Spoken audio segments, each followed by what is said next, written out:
Morning, story time. I've got another new story for you today called That Pesky Dragon, which is going to fit nicely because I've uploaded lots of things onto the website to do with knights and castles and dragons, and you've all been posted or sent home with your brother or sister your pack, which contains some castles, knights and dragons activities for you to do. So here is the story called That Pesky Dragon. Pesky is something that's sort of annoying, niggly, annoying in the way. So this dragon is annoying. Now, Izzy, it's a story about Izzy. Izzy's dad had a farm, and on that farm there was a herd of cows, a goat, a flock of sheep, a brood of hens, 3 cats, 2 dogs, and a dragon. We can just see the dragon's tail just sneaking in the corner. Now, it didn't take anyone long to realise that there was a dragon on the farm. Its fierce roar soon gave it away, and when Izzy stood on tiptoes and peered out of her bedroom window, she could just see the tip of the dragon's tail on the hill by the well. Look, so where's Izzy? There she is. I've seen it. Look, there she is, peering out of her bedroom, and then look. There's the well, and just in the distance, but this giant roar is what really gives it away.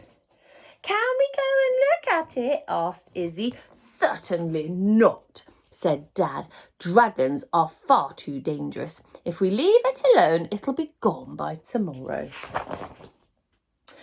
But the next morning, it was the roar of the dragon and not the cockerel that woke Izzy up from her cosy dream. Roar! It's still here then, thought Izzy, secretly pleased. She was in for a shock when she went out into the cold to collect the eggs for breakfast. These eggs feel rock hard, said Izzy as she shivered her way around the hen house. It's that pesky dragon, said Grandpa angrily. His fiery breath has hard-boiled all the eggs. He's cooked them. Izzy was desperate to go and look at the dragon, but Mum wouldn't hear of it. That dragon's a mean one, you can tell from its roar, she said. I think it sounds sad, said Izzy. Can I have a tiny peek? Roar!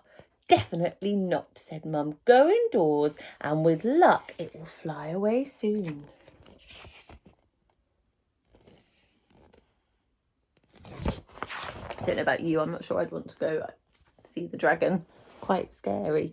But the dragon didn't fly away, and that afternoon when Izzy went outside to help Mum milk the cows, they were in for another shock. You remember the first shock was that all the eggs had been boiled, hard boiled. Yoghurt, cried Izzy. Oh dear, said Mum, it's that pesky dragon's fault. Its roaring has scared the cows and turned their milk to yoghurt. Roar! We're getting a bit closer, aren't we? Now, the next morning, it was the light of the dragon's fiery breath and not the light of the rising sun that woke Izzy. A lovely smell was drifting up the stairs. Toast, cried Izzy, sliding down the banister. It's not toast, it's my prize wheat, Dad said bitterly. That pesky dragon burnt a whole field in the night. This can't go on. I'm phoning Remove a Dragon. Not remove a dragon, shrieked Izzy. Why don't you just ask the dragon to leave? Oh, it's far too dangerous, said Dad, picking up the phone. It's fierce, that dragon. Just listen to its roar. It sounds hurt, not fierce, if you ask me, said Izzy. Now run along while I make this call, said Dad. So Izzy ran. She ran out of the farmhouse, past the chicken shed, through the cow's field, and all the way up towards the hill. Towards the dragon. Roar! Uh-oh. Suddenly, Izzy grew scared. What if the dragon was dangerous? What if it was hungry? What if it ate little girls for breakfast? Look at all those little pictures. That's her imagining what this dragon must be like. She panicked. But it was too late. The dragon had already seen her. Gulp. Looks like a little dragon, doesn't it? Izzy took a brave step forward. She could see the scales on its tail and feel the heat of its breath. But the big, roaring, scary dragon was just a tiny dragon trapped in the well and crying for help. I've been shouting for help for days, cried the dragon. Oh, look. She was right. It wasn't fierce and terrifying roars. It was help. I'm sad. I'm scared. Izzy ran back down the hill and fetched Mum, Dad, Grandpa and the remover dragon lady to help.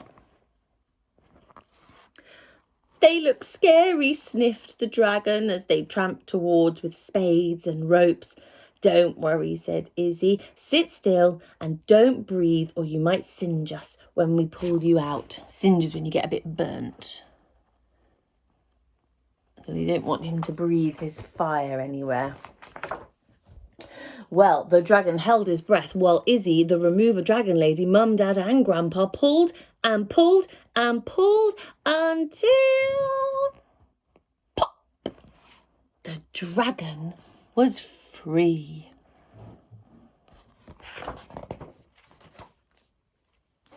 Now, Izzy's dad has a farm with a herd of cows, a flock of sheep, a goat, a brood of hens, 3 cats, 2 dogs, and a dragon.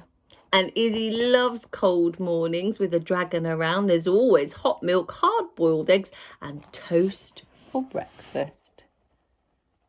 Yay! So the dragon's going to live there. Very nice. Not a pesky dragon at all when they really went and found out. And look, there's some of the fields. It's a nice pattern, isn't it? So it was worth her investigating. She was right all along, wasn't she? That was called That Pesky Dragon. Hope you enjoyed it. See you later.